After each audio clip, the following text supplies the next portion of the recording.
যোৰহাটৰ গৰখীয়া দলত কেন্দ্ৰীয় ৰঙালী বিহু সন্মিলন বৃহত্তৰ বালিগাঁও কেন্দ্ৰীয় বিহু সন্মিলনৰ উদ্যোগত তথা সমূহ গৰখীয়া দলবাসী ৰাইজৰ সহযোগত ৫৪ সংখ্যক ৰঙালী বিহু সন্মিলনীখনি আজিৰ পৰা দুদিনীয়া কাৰ্যসূচীৰে গৰখীয়া দল কলাকৃষ্টি কেন্দ্ৰৰ ৰংগমঞ্চত আজিৰ পৰা অনুষ্ঠিত হৈছে।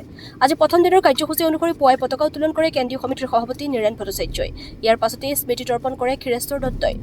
প্ৰায় ২৮ গৰাকী বয়োজ্যেষ্ঠৰ পৰা সেৱা আৰু আশীৰ্বাদ গ্ৰহণ কৰা হয় এই বিহুতলিতে। ইয়াৰ পাছতে হুঁচৰি প্ৰতিযোগিতা, গামোচা প্ৰতিযোগিতা, পিঠা প্ৰতিযোগিতা আদি বিভিন্ন প্ৰতিযোগিতা অনুষ্ঠিত হয়।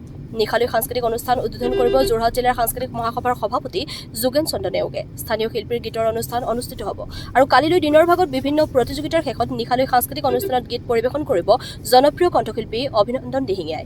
যোৰহাটৰ পৰা ধ্ৰুৱজ্যোতি পাচনিৰ প্ৰতিবেদন AIN লাইভ। বৃহত্তৰ বালিগাঁও কেন্দ্ৰীয় বিহু সন্মিলনৰ আজি ৫৪ বৰ্ষত ভৰি দিলে আৰু ৫৪ বৰ্ষৰ এই বিহু সন্মিলনখন আমি গৰখীয়া দলৰ ৰাইজৰ সহযোগত গৰখীয়া দল কলাকৃষ্টি কেন্দ্ৰত আমি অনুষ্ঠিত কৰিছোঁ আৰু আজি পুৱা ৯টা বজাত অনুষ্ঠানৰ পতাকা উত্তোলন হ'ল আৰু কলাকৃষ্টি কেন্দ্ৰৰো পতাকা উত্তোলন হ'ল। তাৰ পিছেই স্মৃতি তৰ্পণ অনুষ্ঠান ভাগি হৈ গৈছে। তাৰপিছত গছ পুলি ৰোপণ আৰু আমাৰ বয়সস্থসকলক এই অঞ্চলৰ বয়সস্থসকলক আমি এতিয়া সম্বৰ্ধনা জ্ঞাপন কৰিলোঁ আৰু প্ৰায় ২০ৰো অধিক ব্যক্তিক আমি সম্বৰ্ধনা জ্ঞাপন কৰিছোঁ। এইবিলাক হ'ল আমাৰ বৃহত্তৰ কেন্দ্ৰীয় বিহু সন্মিলনৰ আদৰ্শ। এই আদৰ্শকে লৈ আমি আগবাঢ়ি গৈ আছোঁ।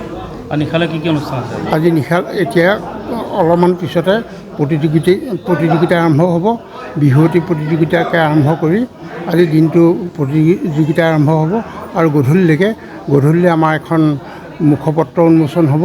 এই মুখপত্ৰত অসম সাহিত্য সভাৰ সম্পাদক প্ৰধান দেৱজিৎ বৰা ডাঙৰীয়াই উন্মোচন কৰিব আৰু তাৰ পিছে ৰাতিলৈ সাংস্কৃতিক অনুষ্ঠান আৰম্ভ হ'ব।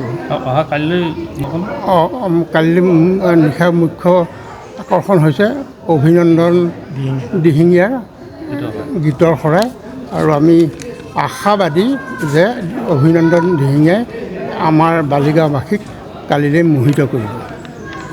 যিকোনো খবৰ আৰু বিজ্ঞাপনৰ বাবে যোগাযোগ কৰক 7896121996 লগতে 7002537271।